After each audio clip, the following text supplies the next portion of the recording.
Welcome back mga katambalan, mga hot topic and issue pag-usapan natin. Update po tayo kay Barbie Fortesa at kay David Licauco kung saan nga po ay nag-post itong si Barbie ng solo picture at nakasuot nga po ng t-shirt na P77. Ito nga po ay horror movie nitong si Barbie na ipapalabas na sa July 30 at magkakaroon nga po ng premiere night sa July 28 na gaganapin naman sa SM North na Block ng 6 PM.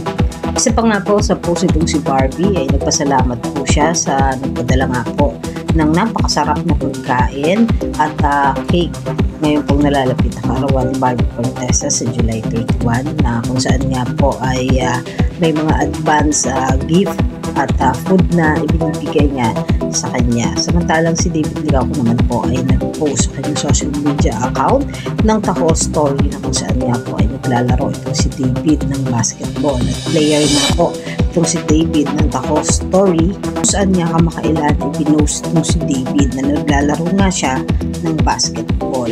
At isa pa nga po sa post itong si David sa kanyang social media account ay ang spicy tocino ng Sobra Cafe kung saan nga po nakalagay doon Sobra to go white plain spicy tocino. Talong nagkaroon naman ng recording itong si David at si Barbie para naman po sa close-up kung saan nga po makikita yung dalawa na napaka-sweet habang nagre-record nga po ng song para po sa close-up. Makikita talaga ang spark ni David at ni Barbie sa isa't isa. Yan po yung mga update natin ngayon kay David at kay Barbie. Kayo mga katambalan, ano ang masasabi nyo? Comment lang sa comment section at pag-usapan natin.